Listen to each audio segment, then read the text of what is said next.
So in the counter program which we wrote in the previous video, we created a class counter, and the class counter contained two data members, id and count, where id was the normal ordinary data variable while the count was static data variable. Okay, similarly, uh, apart from these constructors and destructor functions, we had two other functions, show id and show count. Okay, so the purpose of show id was to display the value of variable id, and the purpose of show count was to display the value of variable count.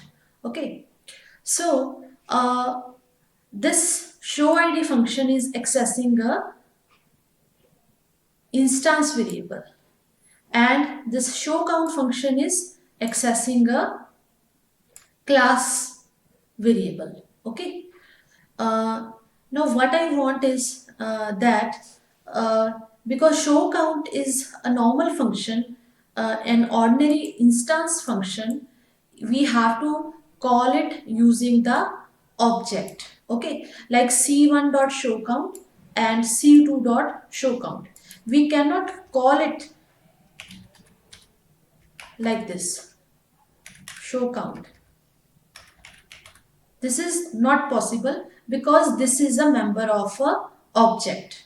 Okay, so we have c1, c2, c3, three objects. So this show id and show count objects, show id and show count functions, they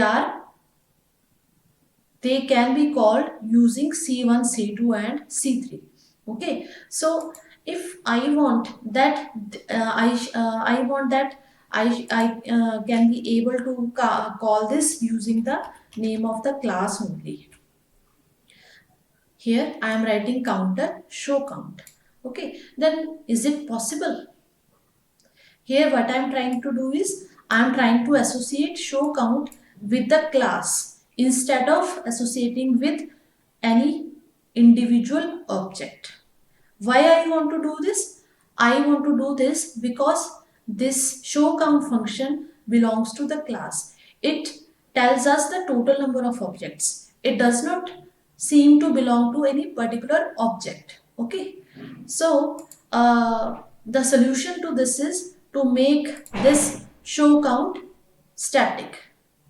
Okay, so we write the keyword static here. Now this has become static. So this is now a static member function.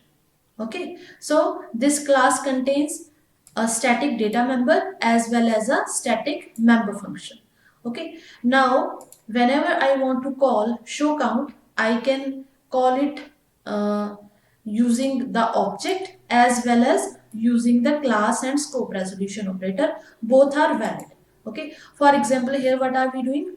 We are creating c1 object of counter, then c1 dot show id, c1 dot show count. We can do this. Okay, here also we are creating c2, then we are calling c2 dot show count. This is also valid, but because this is a static data member, a static member function, we can also call it using counter scope resolution show count. Okay, similarly here also we can write counter scope resolution show count. Okay, so now let us try to run this. Okay, everything is same as the previous program. id 0 is generated, id 1 is generated, id 2 is generated. So first the number of objects are 1, then they become 2. Okay, and I think what are we doing here? Let us see the main function. We are creating c1, so id 0, number of objects is 1. Then we are creating c2, id is equal to 1, number of objects is 2.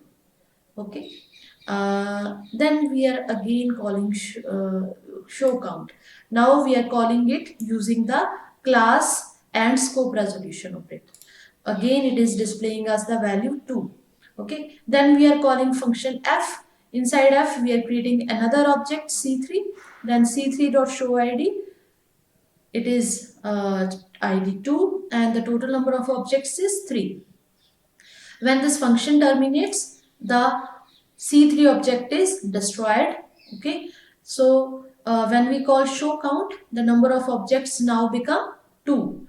Okay, and then when the program ends, the object 1 and object 0 are also destroyed. Okay, and we can replace all these calls to show count using class name counter and scope resolution operator. Okay, let's run it. So we get the same output.